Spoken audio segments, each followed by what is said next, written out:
This is the Bears Barroom Radio Network, and we're brought to you by the Verdoliak Law Group, fighting insurance companies since 1963, and BetChicago.com, your source for all of Chicago's sports and betting news.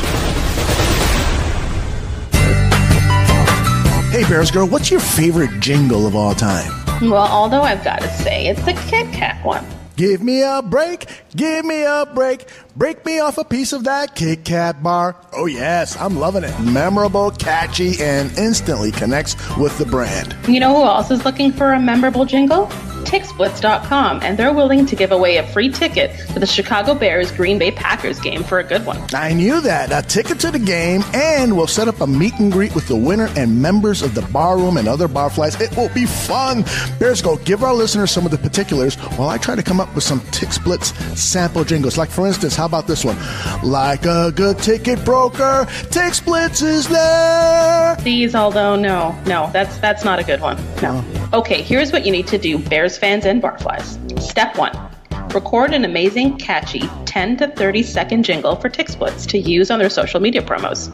It can be audio only or a video entry. Step 2. Submit it via Twitter and make sure you tag both at Bears Barroom and at Tick Splits. Step 3. Send a copy via email to marketing@ticksplits.com. That's marketing at TIXBLITZ.com with Bears Barroom in the subject line. Contest runs from November 19th until December 5th, and the winner will be announced on December 10th. Full contest details are available on bearsbarroom.com. All right, you gave me an idea for another one. TIXBLITZ. No. Nothing like that? No. How about this one? You deserve some tickets today, so get up and call Tick Splits. No, please make sure that you're not using any trademarks or copyright infringements. Be creative, and as Matt Nagy says, be you. So head over to Bears Barroom for all the details. Submit as often as you want. Just please make them better than Aldo's. The following program is suitable for all audiences and brought to you by TickSplits.com. Detroit. Oh, they had him. His first game ever at Ford Field for Cody Parkey. And the kick by Cody Parkey is up, and it is good. Bears squeeze 3 out of that drive following the touchdown by the Lions. To the end zone, wide open, Mizell with the touchdown. Stafford on 2nd and goal at the 4. Under center, Blunt the back, takes the snap, giving left. Blunt behind a block by Decker, churning his legs, and he plows into the end zone for the touchdown. Took a couple of Bears for a ride, LeGarrette Blunt, and the Lions have the lead. They're not winning the line of scrimmage. 2nd and 10, turn around, touchdown. He's got Cohen for the touchdown, and the Bears are back in front. Well, that's 2 for Daniel today. This is the 4 and 6 Lions, all tied at 16. Here comes Stafford. And he's picked off, and it's going the distance. Eddie Jackson, for the 5th time in his young career, has a touchdown. And this one puts the Bears in front, 22-16 with 6 minutes left in the game. That's what good teams do right there.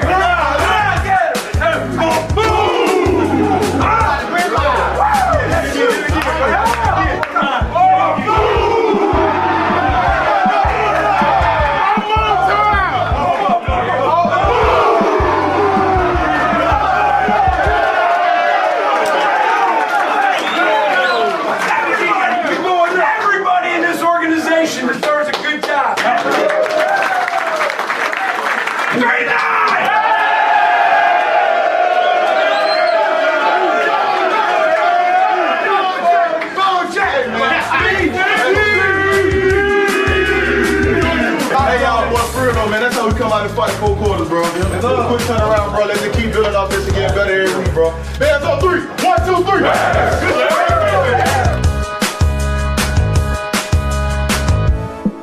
Cheers, Bears fans! This is Bears on Tap.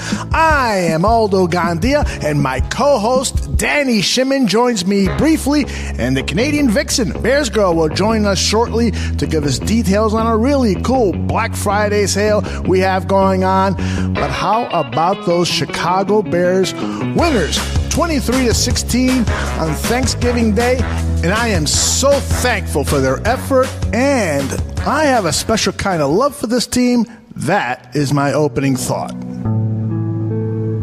Here in America, we celebrate Thanksgiving to express our gratitude for all the good things bestowed upon us. How perfect a game we had Thursday at Ford Field to coincide with the holiday. I said it last week after our win at home against the Minnesota Vikings. This team is special and that it is easy to fall in love with them.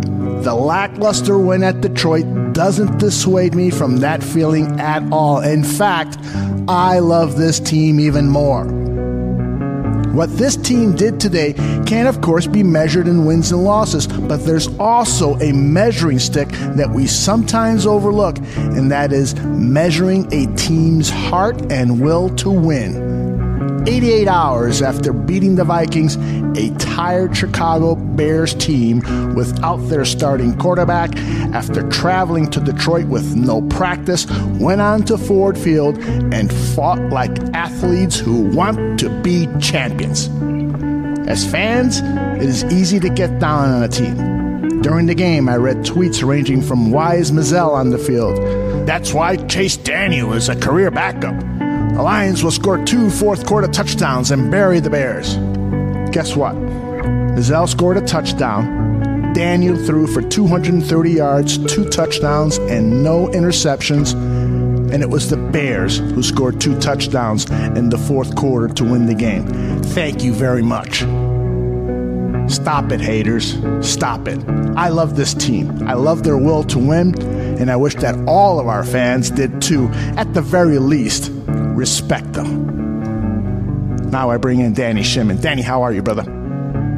Hello, Aldo. Happy Thanksgiving to you and all the Bears fans and all the Barflies out there. Yes, I agree with you 100%. This was not a pretty win, but you know what? It was a big win. You know, heading into this stretch here, the 3 games against NFC North, opponents, we said if they won 2 out of 3, it would have been great, right? So lo and behold, they go in on a short rest at a hostile territory on a team that against a team that always plays well at home on Thanksgiving Day without their starting quarterback, and they pull out a victory. And like I've said before, there are no ugly wins in the NFL. Winning week in, week out is very hard to do, and winning games like this is a true test of character and also the team commitment, chemistry. And like you said, this is a team learning how to win. This is a team believing in itself. And again, like you just pointed out, not only are they believing in themselves, but I believe now the whole city believes in this team. Yeah, I'm starting to think that the whole city is getting around to it too. I was at the Soldier Field game on Sunday night, and the reaction there was extraordinary. I just, I gotta admit that I was a little cranky during the game, and because of lack of sleep and been working hard at the bar room and having fun. So I'm not complaining, but I was a little cranky, and reading some of the tweets from people just made me angry because this team deserves the benefit of the doubt. This is not the old Bears. This is a team that is having fun out there. We should be having fun watching them. They deserve the benefit of the doubt when they're behind, when they're not doing well, when they turn over the ball, when they run the wrong route, when Nagy makes the stupid boneheaded play call. Whatever it is, we should not go out and tweet, they're going to get buried by 2 touchdowns. I've seen this before. No, stop it. Stop it. I don't want to hear that. I actually muted a couple of people who were doing that because during the course of the game, I'm into this game and I am going to be fighting as a fan all the way to the end. If they're down 2 touchdowns with a minute to go, I am going to be on my knees praying that they're going to turn this game around, that they're going to do a miracle. I'm not going to give up. I'm just not going to do it. And the reason why is because I believe this team will not give up.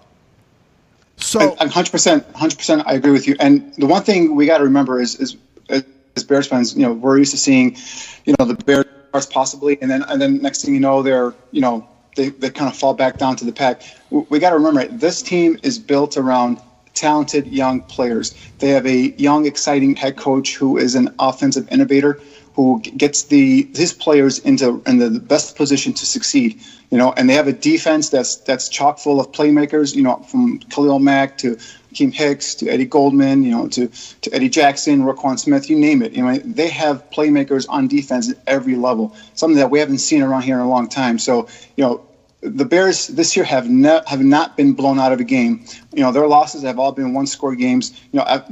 Some of their wins they've blown out their opponents. This team is different, guys. This is not the typical, Bears that sometimes would win via smoke and mirrors, and if you will, get a lucky bounce here or a lucky turnover here. This is a team that's going out there and it's creating turnovers. It's going out there and it has a head coach that puts his players in that position too. That's why coming in today's game, I wasn't worried that Chase Daniel was going to start the game, because I knew, not that Chase Daniel was a great quarterback or anything like that, but I knew he's got a play caller that knows him.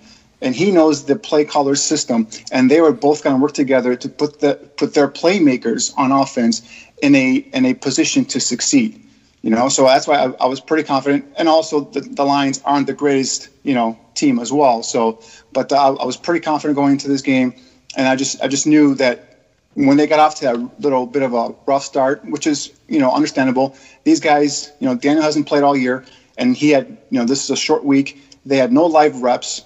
Okay, so all he did was walkthroughs. So the rhythm was off. You saw a couple times he had a couple guys open on the sideline. I think Cohen was one where if he hit him in stride, would have been a touchdown. He kind of overthrew him a little bit.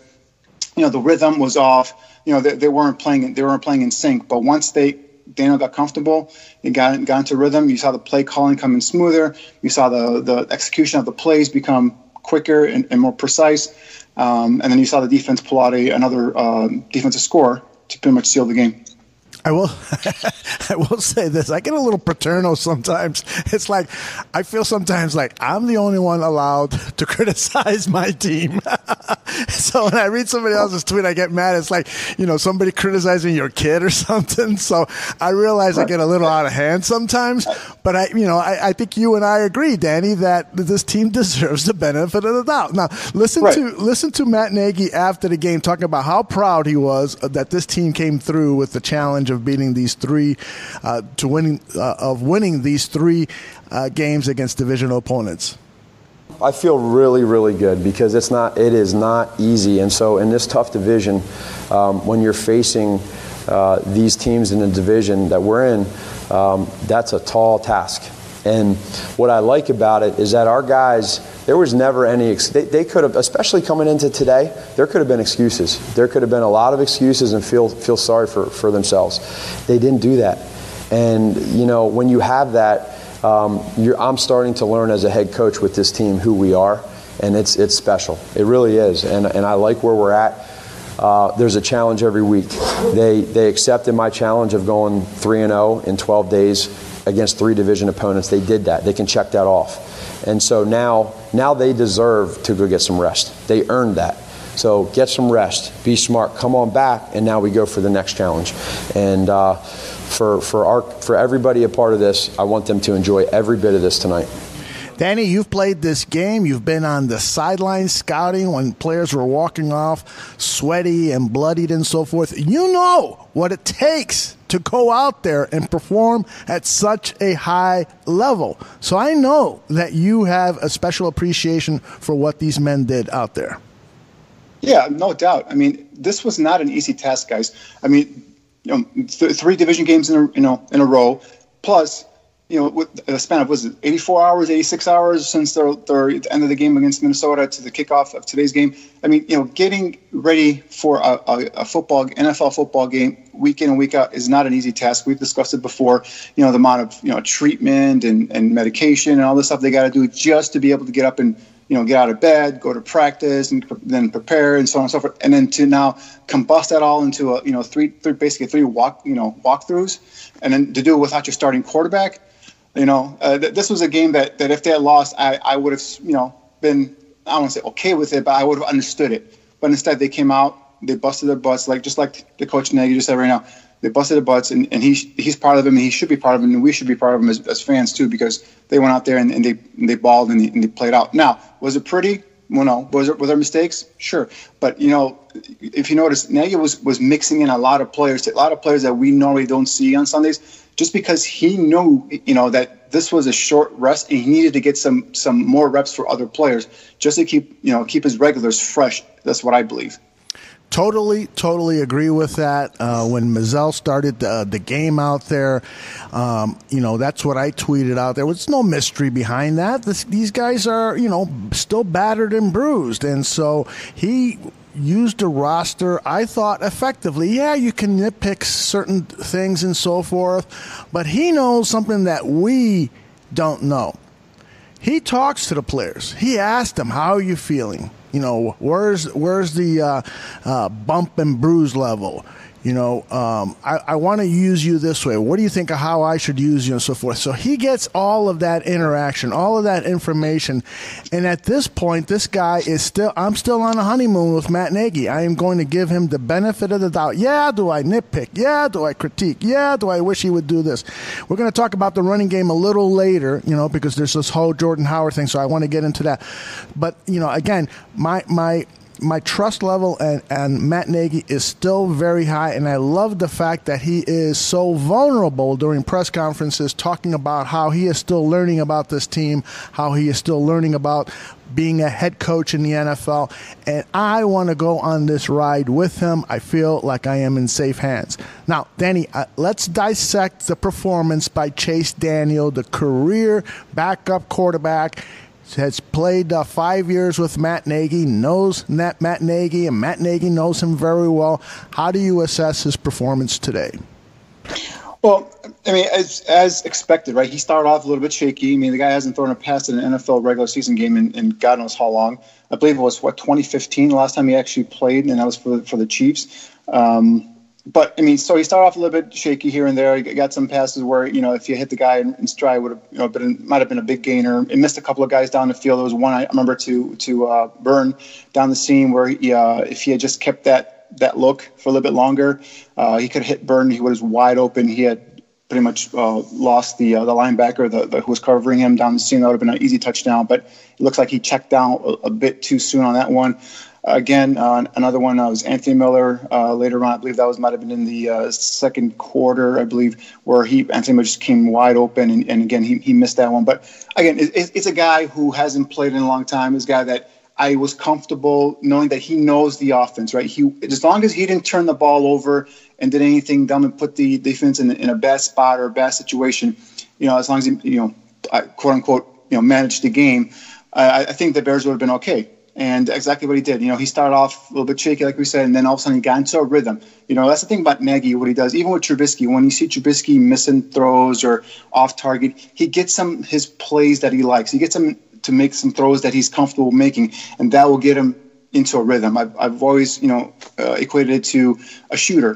For basketball, if you're playing basketball and you keep missing all these shots, the first time you see the ball go in the hoop, that could start a string of you making shots in a row. The same thing with these quarterbacks. As long as you get a couple of passes going, then you start feeling more comfortable. You start feeling yourself a little bit more and getting into a rhythm. Once you get into a rhythm in this offense, as long as you know your checks, you know your reads, there's always going to be a safety valve where you can get the ball off to. So I think he did a remarkable job in the second half and really made some beautiful throws. That one to Cohen for a touchdown, and the other one that he threw to Allen Robinson. That was for 29 yards down the right sideline. That was a pretty throw as well. So made some big throws, and did what a backup quarterback does. Right, comes in and helps you win a game, especially when on the road within a division. That's a huge win.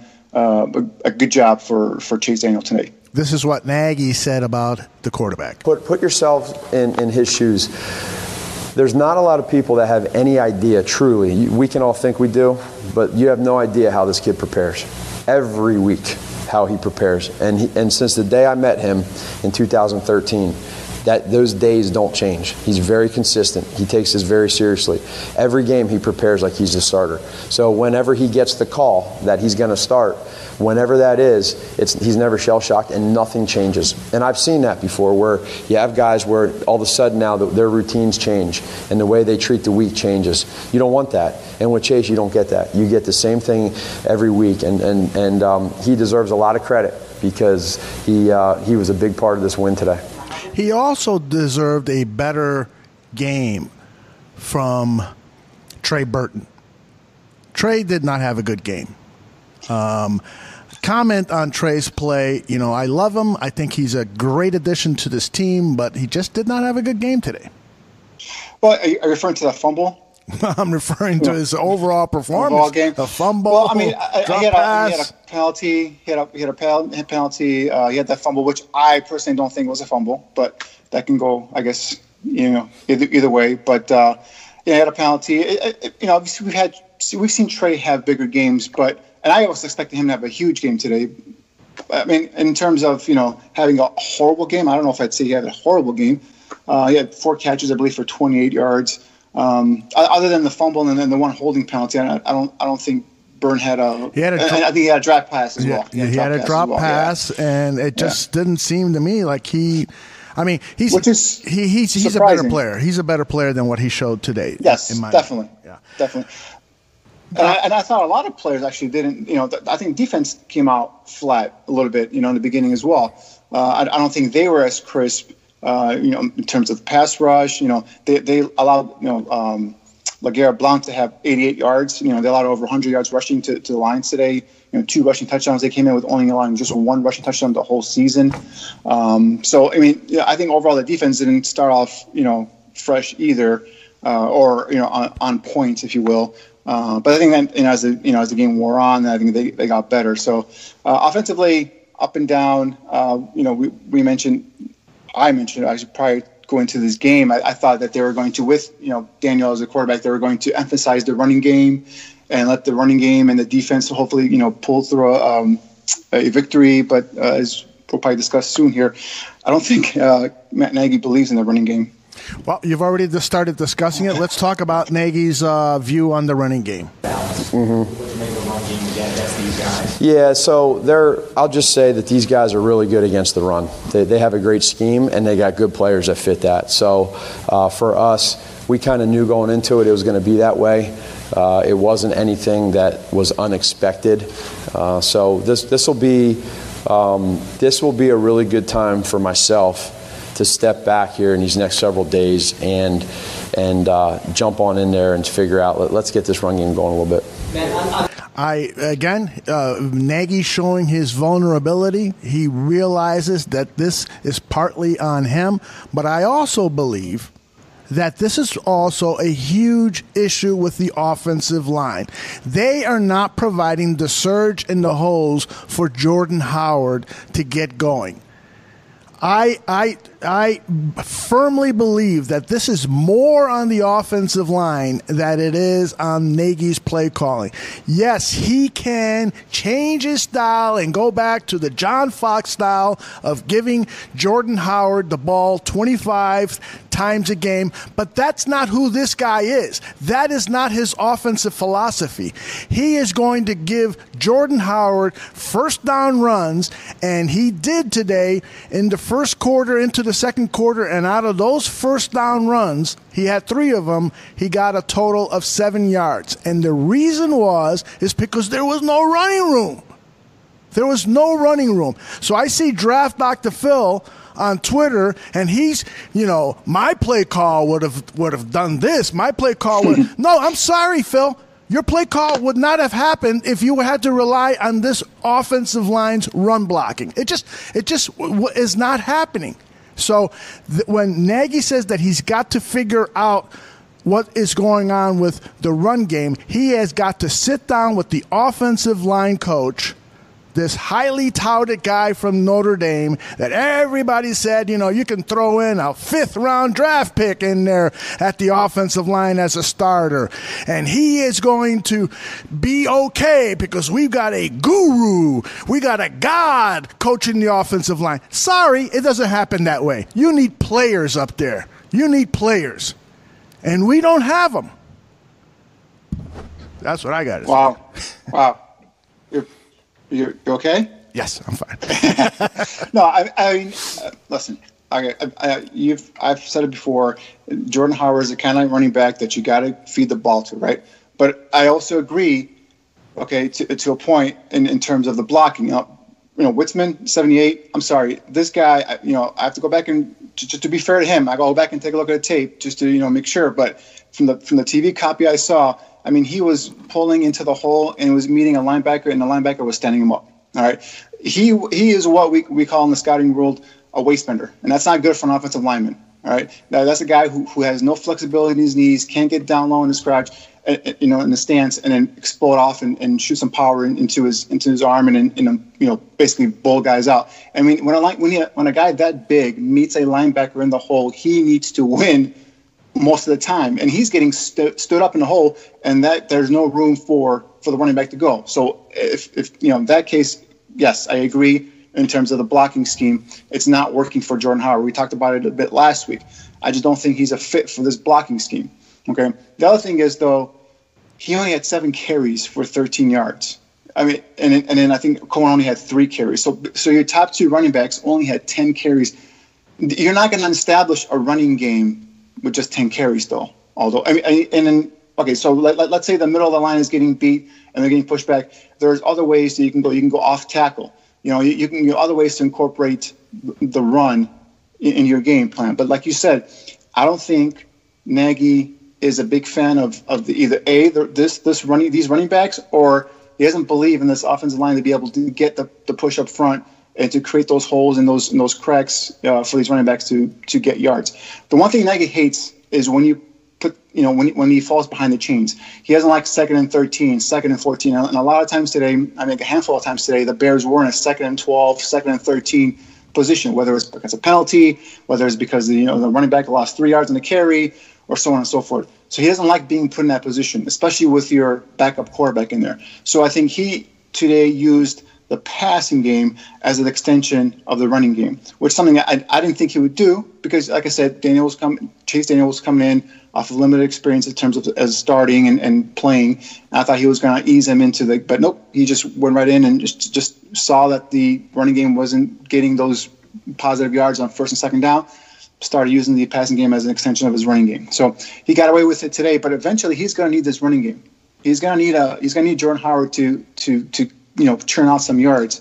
I hope doesn't cost the Bears a pivotal game or anything like that. But you can't be one-dimensional, no matter how successful you are. Let me tell you something, because Nagy just said in his press conference that he said this Detroit Lions team is good against the run, particularly since they picked up that dude from New England Patriots. Not Harrison. Well, in the last 3 games, here are the top 4 teams on run defense. The Chicago Bears at the very top, 65 yards a game. Tennessee Titans, 71.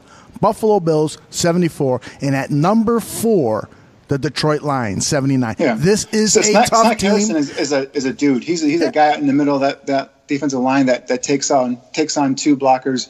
He's a 2-down player, but he's dominant in those first 2 downs, especially if they're running down. He's helped that run defense tremendously, and Nagy knew it. And knowing that the middle of the line is not run blocking properly, I thought he called a fairly good game. It has improved the Lions' run defense, the acquisition of Snake Harrison. Hell yeah! But the only thing is 10 carries, although between 2 running backs, I don't think that's enough to say he gave it a fair shot. That's all I'm saying. You have to look at the fact that Nagy's philosophy is that the short pass is an extension of the run game, particularly in a domed, controlled environment. A screen pass to Taylor Gabriel when he's 2 yards behind the line of scrimmage is the same thing as a running play to Cohen or Howard in Nagy's philosophy. And so we have to buy into that. Now, Is he going to have to adjust in a cold weather day with 30-mile-an-hour winds in December and so forth? Yes, and I trust that he will make the proper adjustments. But for now, I think that what he did, I'm not going to say was flawless. I'm not going to say it was genius. I'm not going to say that it was the absolute right thing, but I understand the philosophy. No, I understand why he went with the short passes that he went with. I was just surprised that he did, and to say that we have to fix the running game. Okay, I understand what he's saying as well. Probably talking about the blocking, so on and so forth. But you got to give him more than just 10 carries. That's what I'm saying, right? And especially, Howard only got 7 carries. If you can't go up the middle, you can go outside.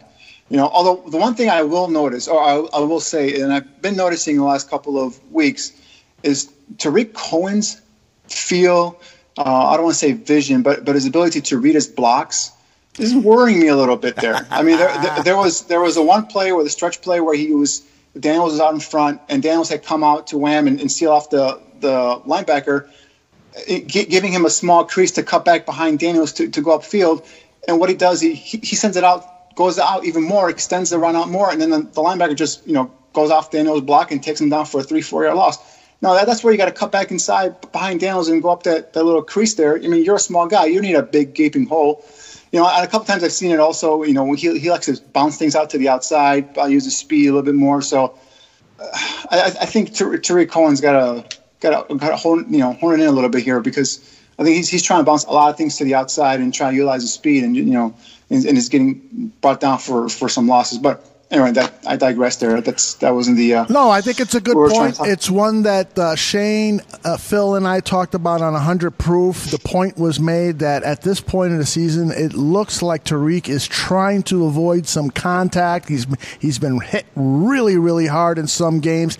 And in fact, I wish I had the soundbite, but he was interviewed by NBC Sports Chicago after the game, and in his opening comments, he gave thanks to the training staff for helping him and the other guys get ready for this game because of the short turnaround. So when he said that, to me, it was verification that this guy is banged and bruised from NFL contact. He has had more carries, more touches than ever before, and it is clear that he is trying to avoid some contact. Now, I want to bring in the Canadian Vixen, Bears Girl. Ooh. She is here to give us her assessment of the game, to talk about the running game, the offense, Chase Daniel, all the particulars of the game. Bears Girl. I want to know what BG thinks about the play calling. Go ahead, BG. It was interesting. Hi, guys. Hi. I was watching the game from my laptop at my office, surrounded by other people who were also trying to watch the game with me, who were not Bears fans. I had a Lions fan and a Steelers fan with me.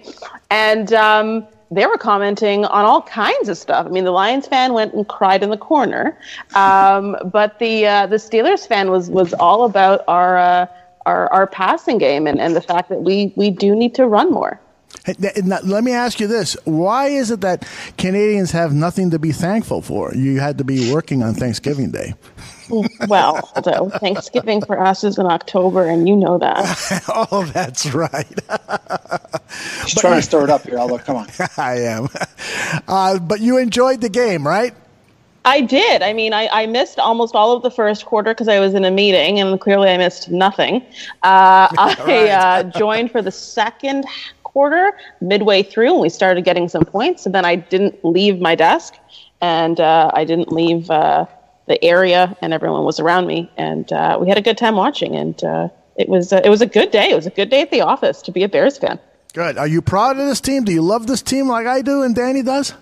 Of course I do. I was working at Starbucks on our swag shop sale, and I had a Packers fan come up to me. I had a Broncos fan come up to me because I'm wearing my Mac jersey and I'm sleeping in it tonight. I had my barista give me a supersized venti for the price of a grande. This team is getting all kinds of things for me and fans, and most of it is just really nice to talk about the Bears now, as opposed to having to defend them. Quick question. When that Packer fan came up to you, how hard did you kick him in the nuts?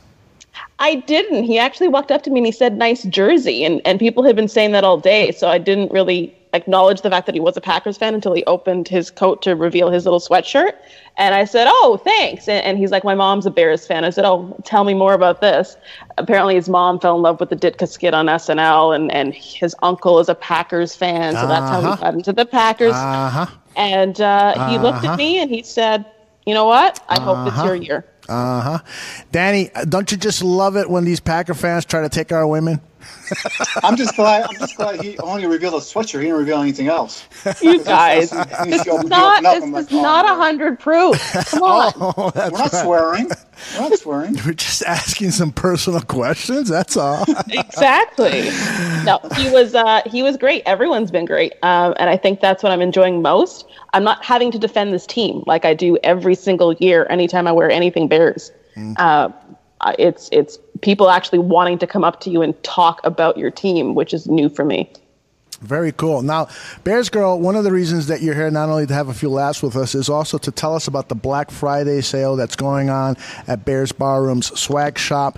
Tell us a little bit about what the sale is about, and also tell us about the designs, the new designs that we've come up with. And we got all sorts of cool long sleeve shirts for the winter. I'm really proud of the work that you've done. Why don't you let our fans know? Yeah, so let's talk about the designs first. So we have 6 new designs in addition to all of the other shows and all of the other designs we have. We have a Smartest Man design. I don't have to tell you who that is, right? That's me. That was me. Oh, it's Danny and me. Okay, man. Sure, we can go with that. We have a Draft Dr. Phil music that's cool. logo design. That one's kind of cool. So that's there. We have a Cheers Bears fan. That's Danny's. That's logo. Danny's, right? We have a brand new Barfly logo. Yay! For the Barfly Radio Network. We have a brand new Bears Barroom Radio logo. It does not replace the neon sign, so don't freak out. But it's just a new, interesting logo that we're rolling out. Yeah, and if I can interject there, what the thinking that we had there was, we love our Bears Barroom logo. It's become iconic, I think, for everything that we do. But we do have different entities at bearsbarroom.com. We got the radio network, we got the website, we've got the videos and so forth. And so we thought we'd start branding what we do here at Bears Barroom Radio Network a little differently. So we came up with its own logo for the Bears Barroom Radio Network, and I think it looks really, really cool. It does. And we also, Mike North will love this, we also have a brand new Bears ball washer design that will be released as well. And the thinking on that was, if you remember the old Chicago Bears logo, Danny, maybe help me out here. I think it was in the 70s where they came out with that logo with the football and the blue bear on the football. Do you remember if that was the 70s or 60s or something like that? That the Bears came out with? That's BD. It's before Danny. Oh, that's right. I just remembered that you're 20 years younger than me, or maybe 30. But it's a homage to that old logo, and so what it says under is Bear Ball Washer. So inspired by the Chicago Bears old logo, and of course Mike North's famous saying. I'm sorry to interrupt, BG. Go ahead. No worries. And those are all our new designs, but we also brought back the original Barfly, the ladies and the men's logo, and we've put everything on long sleeve tees for the winter because it's getting cold. We also, for those that wanted hoodies that didn't have a zipper, we now have pullover hoodies. We are releasing those as limited edition with just 3 of the new logos just to see how they are received. And if they are fan favorites, we may choose to bring in some of the old logos with that style of a hoodie. Both women's and men's long sleeve tees. And we have a coffee/whiskey mug that we're also releasing. Now, Hair Bear tells me that was the logo used until 1962. Thank you, Hair Bear. And then we've got a couple of requests here. CB fan says, do we have an FU Lombardi shirt? Which is a great idea. Not yet. It's a great idea. Something like FU Lombardi, I shop at Filene's. And maybe we can get a joint commercial endorsement with Filene's Basement. And then there was another one here. Hair Bear wants to know, how about the I Can can feel it coming shirt. That's Oh, boy. That's probably not going to be in the works, but popular demand might change our minds. So let's give you guys some of the strategy behind this. So first release was all of our shows. So we wanted to make sure that there was swag for all of our popular shows, as well as the Bears Barroom logo. So that's what we released to you guys in cutoffs and in tees, because it was late summer, early fall. With this second wave, we're releasing these new logos, which are really more dedicated to the personalities, as well as some of the imagery that we want for the barroom. When we're in the off season, which probably won't be until February if the Bears keep playing as well as they are, we'll be looking to release items and logos that are fun. So things like that baloney pony, which I've really tried to not get in the swag shop. That's probably gonna come as a St. Patrick's Day. I can see it already. T-shirt. So we'll have kind of those novelty shirts available in the new year. I love it. Great work, Bears Girl. So again, tell us when the sale starts and any other headlines that we need to know. Yeah, so I'm feeling really thankful and I'm feeling really good. So I'm actually going to make it even easier than we initially told our listeners and our followers it was going to be. We wanted to have you guys enter thankful as the code to get your 20% off. You don't got to do that anymore.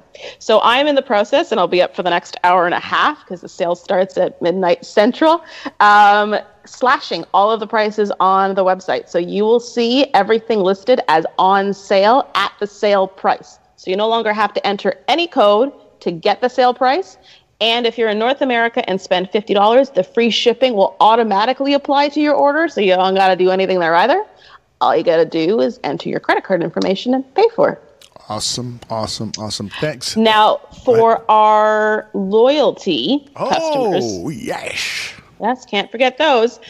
So those are the individuals that have supported the swag shop since the day I was on that special show to announce that the swag shop was open. People who've been buying stuff since September. We have sent them a special code. That code will still work. I'm going to be sending you guys an email with some additional instructions. There's nothing really different that you have to do. It's just how the math is being calculated behind the system so that you understand where the discount's being applied.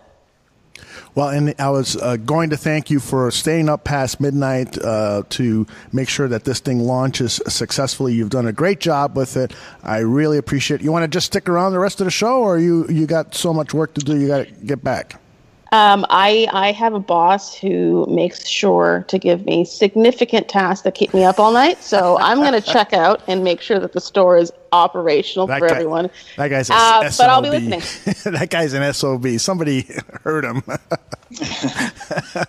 All right, Bears Girl. Thanks very much for popping in. Happy Canadian Thanksgiving. We forgot to wish you that back in June, whenever that was. October. October.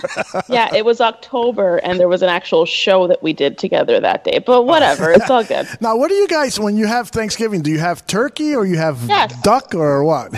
Yeah, we have Canadian goose. Canadian goose. See, that makes sense. Is that like Canadian bacon? No, guys, we have very traditional Thanksgiving meals, much like yours, although we don't do green bean casseroles. Mac and cheese is not a thing up here for us as a side. We don't do sweet potato pie. I don't even know what that is, but it's delicious. I've never had it, and I don't think I want it. But we do have apple pie and pumpkin pie and turkey and mashed potatoes and gravy and stuffing and all of the fixins, and it's just a regular Thanksgiving just in October when it's supposed to be. Danny, are you hungry again? Not down having mac and cheese. Gotta have mac and cheese. All right, we're going to talk about the defense. Bears Girl, thanks very much. And if you want to pop back in later. Bye, guys. Happy Thanksgiving. Bye-bye. Happy Thanksgiving. Bye. All right. Danny. Sir. Eddie Jackson. That's my man right there, Eddie Jackson. He's a Pro Bowl safety. He's going to be a Pro Bowl safety this year, I predict. You talk about Eddie Jackson while I start working on an idea for an Eddie Jackson T-shirt. Go ahead. Well, I mean, again, just overall in the defense, mentioned earlier, kind of got off to a slow start. I mean, they gave up, like I said earlier, 100 yards rushing, 2 touchdowns. LeGarrette Blount had 88 yards on 19 carries, which is not not typical of the Bears defense, especially that front. I don't know if it was just a short week or whatnot, but they just didn't look like they were sharp. They were missing tackles, some missed assignments in the backfield, defensive backfield. They were off to a rough start, I think. But then they started clicking, and of course, to seal the game, A. Jackson made another terrific play, similar to the one he had last week, where basically he read the quarterback. Went from the hash mark to the side of the boundary side of the field and picked that ball off, jumped the route, and took it in for a pick six. It's been a while, Aldo, since we've had a free safety that makes plays like this on a consistent basis. I mean, we had guys who would get a tip ball and maybe grab it in, interception or running back or whatnot. But this guy is baiting quarterbacks into these throws, jumping routes. With his instinct and his speed and his ability as both a high school receiver, former cornerback, punt returner. He has the ability. He's got strong hands, reliable, hands, and he can snatch the ball out of the air. And like I said, he's an athlete with great speed, and he's just taking the ball back for that, to the house. And he's got that instinct. He's got the nose for the ball, which is something that we haven't had here in a long time. So, again, tremendous to have a playmaker like that in the backfield. So. Roquan Smith was all over the field today. Danny Trevathan. Let me stop you right there, because with Eddie Jackson, yes, A+, A triple plus for his ball skills, tremendous. But the tackling, Danny, still not there. It's a C-. He had the one bad miss early in the first quarter, which I did note. I saw that tweet. Something. Yeah. Go ahead. I saw that tweet when you noted that. Yeah. It's something. I don't know what it is. When it's like he's there and he just hesitates, and when he does that split-second hesitation. I mean, these guys are terrific athletes. These NFL players, especially running backs, and they're great athletes. And that split-second hesitation will give they give the opponent the ability to break that. And that was one bad play that I did catch. But and then to just bookend that, Amos had a bad tackle attempt too. And yes, at the goal line on LeGarrette Blount, where he had Blount for a loss and just couldn't hold on to him. And then that's the thing, what I was talking about, the defense just wasn't there, wasn't clicking. I'm not sure what it was. Because typically what happens with the Bears, someone grabs a guy like that, and then the rest of the team just rallies to the ball, jumps the guy, and brings him down. They're just a split second slow, going off in that first half. And then, again, I don't know if it's because of the short week or whatnot. I don't want to make excuses, but, they were just not there. They just weren't clicking in all cylinders. So that's a prime example right there of what I was trying to say. And Danny, again, that was a missed tackle right there, a pretty bad missed tackle. And Danny, the last time we saw tackling that was poor by the safeties was the Miami game when the Heat was draining them of energy. And I think that today the lack of rest, the quick turnaround, drained them of some energy. And so they weren't going at 100% on those plays. Got a little lazy, got a little tired. Hairbear, I think, says it in the chat room. They were tired. And then the thing with Eddie Jackson, and you know this more than anyone else, is that Jackson came out of Alabama with the reputation of not being a good tackler. Well, I mean, I want to say he was a bad tackler. It was just, Alabama, he started off as corner, and then he moved into safety, and he was more of a deep free safety. I don't want to say, because scouting him coming out of Alabama, I thought he was a play hawking ball safety, and I also thought he was very, very good against the run. Now, is he a guy that you can put in a box and be a stone cold hitter and stuff like that? He wasn't that. No, he didn't have that reputation in Alabama. But I don't think he was poor in terms of as a run defender. I know some scout reports came out about him were kind of varied, but. I liked his game overall coming out of Alabama. Definitely more so as a cover safety than a run defender. But I don't think he was poor. I think he's gotten better, definitely as a pro. But there are some times where he'll come up and, like we just mentioned, and for whatever reason he'll just hesitate. And I don't know if it's that Jets play where he was penalized, where he came up and he blew up a receiver. and then was penalized for hitting a guy. So I don't know if that's still there or whatnot. Like I said, I don't want to make excuses, but yes, you'll see one or two missed tackles, unfortunately. And unfortunately, they're like right around the line of scrimmage, so they're even more noticeable. But then he makes up for it like we did later on in the game with that pick six. So, but Bryce Callahan missed tackles today. Some of the linebackers missed tackles today. So again, I'll just lay it out to short week. Not enough rest. This was a team that they pretty much handled 2 weeks ago. So I don't know if they came in thinking, all right, this going to be a cakewalk, but this is a team that we know, we pretty much know their tendencies and all this stuff. And, we pretty much got it under control kind of thing.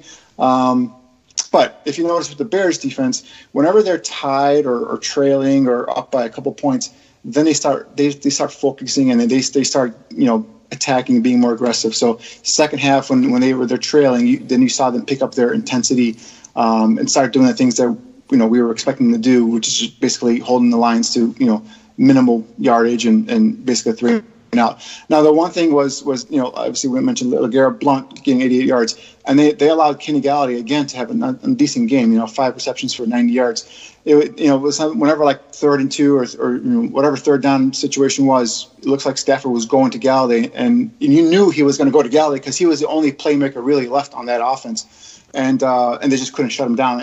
So that was a bit disappointing. So, but again, we'll just chalk it up to not a pretty game, but a game that they won, a big game that they win within the division, especially being shorthanded and on a short day rest. So not a perfect game by no means, but also these are the kind of games that good teams win. You pull these games out when you're not playing at your best, but you still end up winning the game. That's how you have a good team on your hands. The Galladay, he caught 5 passes for 90 yards. So in my mind, I think that they controlled him. Yeah, he had a couple of big plays. He had that 43-yard play. That one in particular was hurtful. But this guy is a stud. Kenny Galladay. A couple of weeks ago, when the fantasy guys were saying sit Kenny Galladay against the Bears, I was like, well, why? They just traded Golden Tate. Kenny Galladay is going to go off now. So this guy he's the only weapon on offense. Hold on. Let me finish. This guy is going to be a stud in the NFL, and everybody should be happy if you hold him down to 5 catches, no touchdowns, and 90 yards. So that is huge. The other thing is that I tweeted out that in the fourth quarter, the Bears have been giving up more defensive points than any other team in the NFL coming into this game. And today, they gave up 3. They gave up a total of 9 points. So, Danny, when you say that this team's second half effort wasn't there, I take exception to that. Yes, they bent, but Danny, you're not accounting for the fact that this team only had 88 hours worth of rest. It's like you're just bypassing that. You're shrugging that off. I don't think you should do that. I think you should account for that in your analysis. To me, it doesn't make any sense when you say that. No, I said the first half. The first half, they weren't kicking on all cylinders. Well, and then even that, how many? Half. They scored 9 points in the first half. You're talking about Detroit? Yes. They scored 7 points in the first half. Yeah, but I'm talking about, because they had excuse me, 7 points, even less. That makes my argument even better. I'm talking like the missed tackles, the allowing LeGarrette Blount to get those runs on him. I mean, LeGarrette Blount really is not the running back that we saw a couple of years ago with the New England Patriots when he led the NFL in rushing touchdowns with 18. He's lost a step. He's not that quick anymore. It wasn't really that quick in the first place, but he's a guy that shouldn't have 88 yards on the Bears front, in my opinion. So I was expecting them to basically shut him down entirely. But they gave up 100 yards in total to a team that really is not known for the running attack. Especially with Kerryon Johnson, their top running back, out of the game, not playing at all. So that was a bit of surprise to me. That's what I'm saying. Like that first half, I don't know if they were just, maybe the short rest, whatnot. They just weren't clicking on. So I'm not saying they're horrible. They were playing, they're wretched or whatnot. They weren't clicking on all cylinders. They weren't, firing and those missed tackles really were more evident to me in the first half than they were in the second half. Second half, you saw them when they went down. They're trailing. They started kicking it in and they started producing 3 and outs. And they really had nothing, other than those couple big plays to Galladay and then the second touchdown to Blount. there was really nothing going on for Detroit in that second half. So, and then of course they finished it off with the pick six by Jackson and the interception in the end zone by Fuller. So, again, I'm not saying they had a horrible game, but I just didn't think they came out firing on all cylinders. So that's the only thing I'm saying. And you mentioned Roquan Smith. I thought he had an excellent day, 11 tackles, 7 of them solo, 1 sack, but he still needs work on his pass defense. He gets caught looking at the backfield for running plays and so forth. That's almost like the last thing you should do when you see a tight end going out on a pass pattern. It's highly unlikely that the running back is going to get the ball. Stay on your coverage, and I still think from a pass defense, pass coverage standpoint, he's at a C.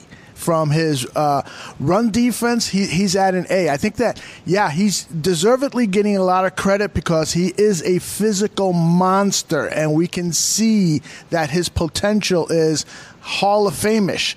But he still needs a lot. In my mind, he still needs a lot of work on his game, particularly pass coverage. Oh yeah, I mean he's nowhere near being a finished product in terms of as an overall player. Like I said, he's still learning, he's still developing.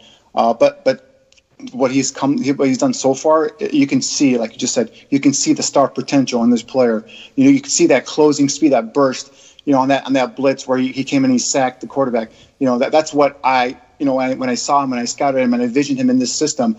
I said, this is before the Khalil Mack trade, obviously. I said, this guy's going to help the Bears in a pass rush because of that closing burst, because of that speed. He can get to a quarterback. He could. The running back, which Reddick was trying to block him, he just really went around him literally and just kind of got skinny, went right by him, and then got the quarterback. So.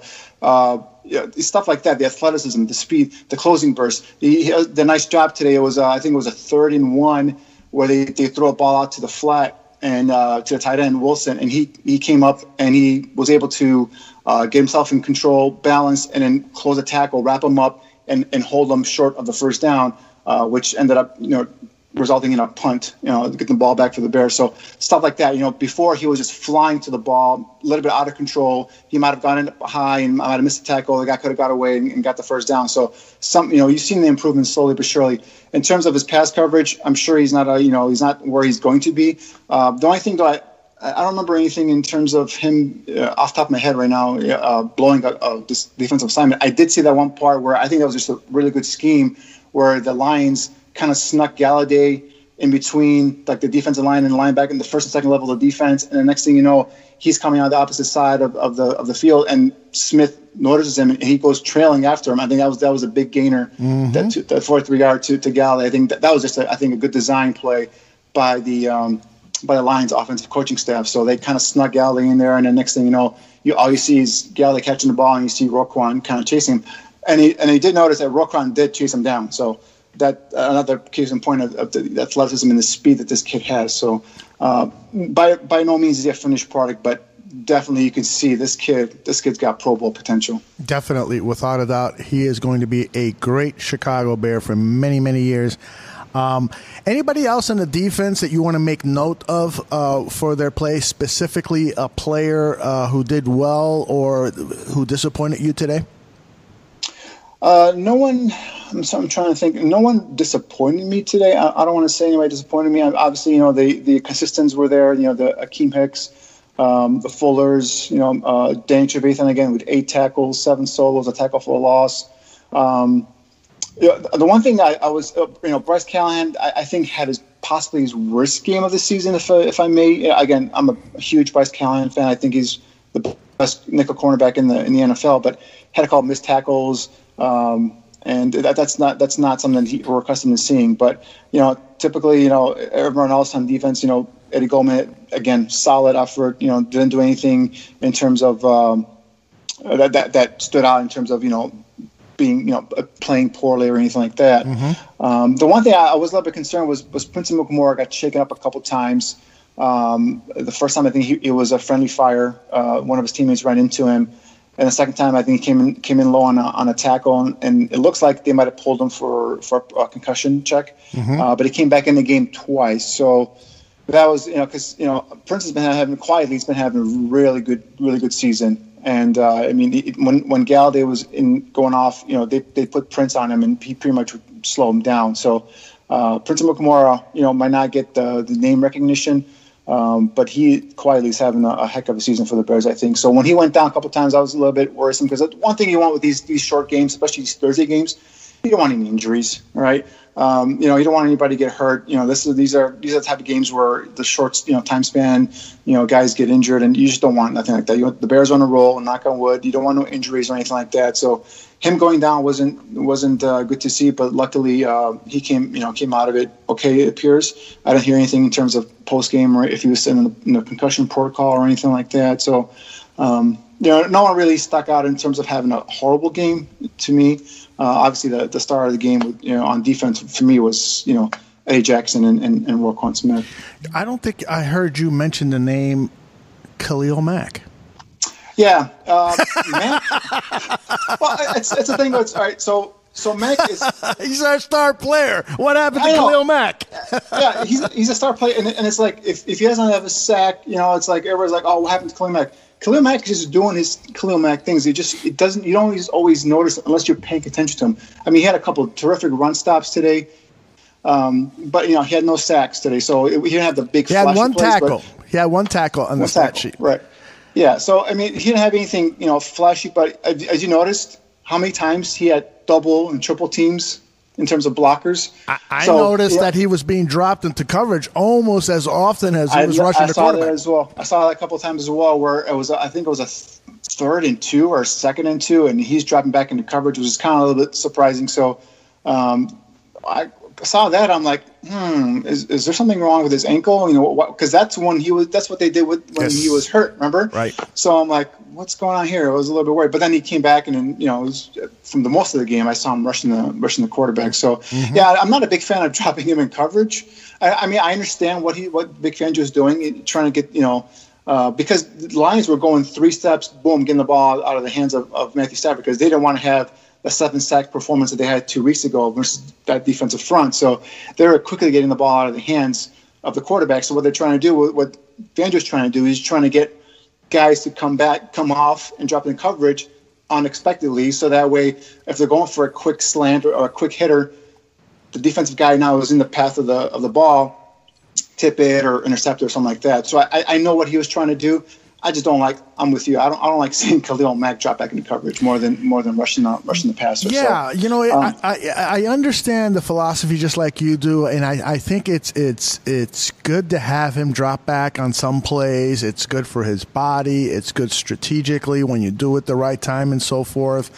But man, he's your best pass rusher. Man, this defensive line is hurt and battered. I mean, the Lions' offensive line was hurt and battered. It seemed to me that if he was 100% or close to 100% healthy, and if they weren't trying to protect a tender ankle after, it being injured and he had to sit out for 2 weeks, and perhaps they were thinking, let's not, put too much stress on it. If he cleared out physically, then I wish he would have been rushing Stafford, 70, 80, 90% of the time. I agree. That's why my first thought when I saw him drop back, I'm like, this happened when he was hurt. Is there something going on here? That's was one of my concerns. But, again, like you said earlier in the show, these coaching staff, they know these players. They know what's hurting, what's not hurting.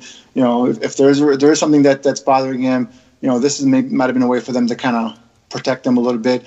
And then they were using they're using a lot of players, like we said earlier, right? Because of the short week and so on and so forth. So I saw a couple of plays actually. I think I might have been in a series where I didn't see Mack on the field. They were using Leonard Floyd and Isaiah Irving, in terms of pass rushing. So that was kind of weird as well. But again, we're nitpicking at a 23-16 victory and sweeping the last 3 games in the division. So and I think that's what we should be doing, because this is a Super Bowl contending team, and in order to get to the Super Bowl, we've got to fix those little things. There's a famous book, "Don't Sweat the Small Things." Well, when you're a coach, when you're a manager of an organization, you do have to sweat those small things. You do have to make make sure that everybody is picking up their block, that everyone is making the right read, that everyone is doing their assignment and not trying to do somebody else's job.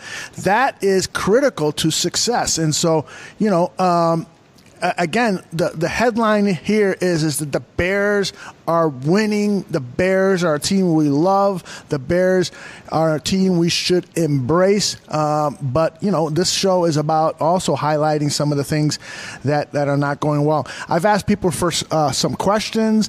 AirJer54 says, is there a lack of faith in Cody Parkey, given that we went for a 2-point conversion there early? What do you think, Danny? That's a good one, because I tweeted out, I didn't like that going for that 2-point conversion of that first touchdown, because to me, okay, I understand being aggressive. I understand, you have a certain look versus a certain, defense that you like and you feel like you have an advantage, which is what Coach Nagy said last week versus Minnesota. I understand all that, but there's also a time and place, I feel, when it's right for going for 2, right? And then early on in the game, when you have a backup quarterback in there, leaving points out on the field, to me, is not smart. That's just my opinion. People will come back with the numbers in terms of, hey, this percentage wise is how many. This is your percentage wise in terms of successful 2-point conversion. This is your percentage wise in terms of blah blah blah. Extra points. To me, you have a backup quarterback. You just got a touchdown. Let's get the 7 points. Let's get off of that. If you have a certain look of versus a certain defense that you think you can succeed on, all right, that's one thing. But he went for it twice for a 2-point conversion. I believe twice they were unsuccessful, if I memory serves me correctly. Mm-hmm. Right. So. Parkey hit his only field goal attempt of the game, so it's not like he'd missed. He made all 3 field goals last week, so it's not like he'd missed a field goal or anything like that. I don't know. To me, I understand Nagy's aggressive, and I do like that part about him. But to me, it's a certain point of the game. I don't like going for 2. Now, in terms of confidence, I don't know why he would be a lack of confidence in Parkey. Like we just said, he'd made his last 4 kicks, so. I don't know. Did he have anything post-game? I didn't hear anything in terms of why he went for 2 in post-game. No, I didn't hear anything either. Now, the commentators did mention during the game that there has been a lot of missed extra point attempts at Ford Field this year, so perhaps that went into the thinking. But I certainly would have loved to have seen him go with Parkey after just to keep his confidence up. Frankie Myers corrected me and said that Parkey had already had a 3-point attempt that he got prior to not being sent out there for the 2-point conversion. Right. He's absolutely right. But I just would have liked to have seen that confidence in Parkey continue. But if they've done the analytics and said, there's been a lot of weird things happening with extra point attempts, perhaps they know better. So, what the funny thing is, like, he started doing this now after that first Detroit game where Parkey hit the goalpost, 4 attempts. So before he wasn't going for these 2-point attempts on almost every single touchdown. So now he's going. So even if he does have confidence in Parkey, which at this point, he's made his last 4 field goals, he probably should. But going for these 2-point conversions now kind of makes it seem like he may not have confidence in Cody Parkey since that first Detroit game. So I see where people are. Hey, what's going on here? Do you not? Because if you don't have a confidence in your kicker, then you should get rid of your kicker. You can't have a kicker. You can't have a kicker on your roster that the coach has no confidence in. Right. To make a 30-yard extra point. You got. If you don't have confidence, the guy's gonna make those extra points. How are you gonna make confidence? This guy's gonna make a 40, 50-yard field goal to win you a possible playoff game. But I do think that Nagy has confidence. I think that Nagy is trying. He's one of these innovative thinkers, and he's trying to perhaps transform the team into one that is just going to go for 2-point conversions 70% of the time. I don't know what the percentage is. I just grabbed that number out of my butt. But this is kind of a new wave thing, and I think he's trying that out. And for that, I applaud that thinking, but at that particular point, boy, I would have liked to have seen Parkey go out there. Now, let's look forward to the next game versus the Giants. do you feel confident? Jason Lockenfora, by the way, reported that Trubisky is likely to miss that game as well, so Trubisky will probably play that game. Oh, yeah, for sure. That I'm confident now because of that Trubisky will play that game, will start. So, yeah. That's right. Whatever Lockenfora says, you just do the opposite, and that's what happens usually. But in case it is Cody Parkey playing, what's your confidence level with him going into that Cody Giants? Parkey? Oh, you mean excuse me, Chase Daniel? Chase Daniel, yes. If Cody Parkey's playing quarterback, I'm not very confident. I'm sorry. No, I think Trubisky should play, or probably will play that Giants game, unless this injury is more severe than we're being led on to believe. But if it is going to be Daniel, I think we should probably expect a better performance, actually, to be honest with you, because while the Giants have some formidable players on defense, they're not a great team. And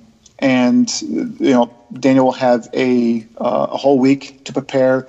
We'll be able to practice as a starter and have those live reps with the receivers and the tight ends and running backs and so on and so forth. So I think he should have a similar, or if not better, performance versus the Giants if he is to start. Versus New York in 10 days or so. But hopefully it's not the case. Hopefully Trubisky it's only a sore or a bruise or whatnot, and he's back, because he was getting in a role there. We were seeing him develop slowly but surely. We'll like to continue that growth from Trubisky. So hopefully he's okay. He gets back into the saddle again versus the Giants. But to your point, if it's Daniel, I think Daniel will be fine versus the Giants. All right, let me get your final thoughts as we wrap up this Thanksgiving Day edition of the Chicago Bears on Tap show, the Chicago Bears victory over the Detroit Lions. Oh, man. I've got a couple of final thoughts, but I want you to go first, and then we'll say goodbye to our fans. Cool. Again, I think it was a good win. It wasn't pretty by no means, but you know what? These are division wins. Like we mentioned, going into this 3-game stretch, if they won 2 out of 3, it would have been great. Sweeping these 3 games were huge. I can't remember the last time the Bears won 3 divisional games in a season, much less 3 in 3 weeks in a row. So again, just another sign of this team, becoming a good team. With the potential, like you were saying earlier, becoming a great team. So young players making big plays at key moments of the game, going in shorthanded with a backup quarterback and coming out with a victory is huge in my opinion. So kudos to the players, kudos to the staff, medical staff, coaching staff, getting these guys ready to play in such a short time span. I think Nagy gave them the weekend off, I believe. So I think they're off until Monday. So that's good for them to go heal and just rest and recoup and get ready for the Giants in 10 days. So big win, in my opinion. 8-3 on top of that division in NFC North. You keep that distance between you and the Vikings, putting more pressure now on Minnesota to go out there and beat Green Bay on Sunday night. So I like it. I like it a lot, and continue to see things from Nagy that I like, not only in terms of play calling and putting players in position to succeed on offense, but his leadership of this team. You can see these guys believe in him. They believe in his coaching staff. They go out and they play hard every single week. We haven't seen this Bears team go out and they might have started off flat, but they don't stay flat. They don't get blown out. Even their losses, they've all been single score losses. So. I like the direction of this team. I like the way they're the way they're playing. I like the way they're heading. So, today's Thanksgiving, so I'm thankful that we actually have a competent backup quarterback. When was the last time in Chicago we felt confident that we had a competent backup quarterback? What was it? McCown, maybe? Back in the Trestman years. So, thankful we have Chase Daniel on this roster. Hey, you caught me taking a swig of my beer. I thought it was tequila tonight. No. This is actually my very first beer of the day. I just had it during the show. Here's what I'm thankful for. I am thankful for Danny Shimon being my partner on Bears on Tap. We have fun here. We debate. It's all done with under the foundation that we respect and appreciate our friendship for one another and our knowledge for the game. I don't know half of what Danny knows about football, but I love challenging him. It's good for the show. It's good for the soul. I love the fact that all of these Barflies are in the chat room interacting with us, engaging with us, have the same passion that we do for the Chicago Bears. I am thankful for Bears Girl for all of the work she's putting in into making our products at the Bears Barroom Swag Shop high quality items that you guys can all spend your money knowing that you're buying a quality product and one that's been nicely designed and so forth. I am thankful for everyone associated with the Bears Barroom Radio Network. It's too many names to mention right now, but if you are listening to this and you've had any association with helping out in Bears Barroom, whether it's writing an article, posting a video, hosting one of the shows, being a guest on one of the shows, interacting with us in any way on Twitter and so forth, and getting the word out about what we're doing here, I am very, very thankful and appreciative of you very much. Dubai Mark says we are thankful to you, Aldo. Thank you very much. Over the last 24 hours or so, a lot of people have said some really nice things to me and about me, and I am also very, very thankful for this. That makes the sleepless nights, the long days, very, very much worthwhile for this endeavor. I love this team, but even more, what I love are the relationships that are being developed on this enterprise that we call Bears Barroom. Listen, I am going to take the next 3 days off. Pretty much, there'll still be a little bit of work to do, but I'll be thinking about all of you and hoping that you're having great time with your family and friends over this break, and then we'll get back to work on Monday, preparing for the New York Giants. I know there's going to be a lot of people associated with Bears Barroom out at the Meadowlands for that game. They'll be reporting out there from us. We'll have a full slate of shows starting Monday with Bears Hour Live and all the way to Sunday with the Tailgate Show. We have it covered for you. Tell your friends and family about what we're doing here. We want to just share this with as many people as possible. Some people are gonna hate us, and that's fine. I sometimes hate me. Never. I never hate you. You're unhateable. Yeah, right. I just made up a word, didn't I? That is, I like that. Unhateable. That's a T-shirt. Unhateable. I like that. Let's get BG back on the phone and tell her get that shirt going. I think she's listening right now and probably shaking her head saying, "No way, that'll never sell." CB fan says, "Yeah, rest up, Aldo. You sound cranky." No, I added that last part in. But again, thank you, Stacy. Thank you, CB fan. Thank you, Air. Thank you, Hair Bear. Thank you, everybody else in the chat room.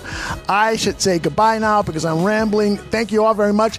Hey, remember, if you drink, please do not drive. And always, say it with me, Danny, bear down! Bear down! Am I coming out of left field? Ooh, I'm a rebel just for kicks. Yeah, your lovers and a bitch for my heart to eclipse now. Might be over now, but I feel it still. Ooh, I'm a rebel just for kicks now. I've been feeling it since 1966.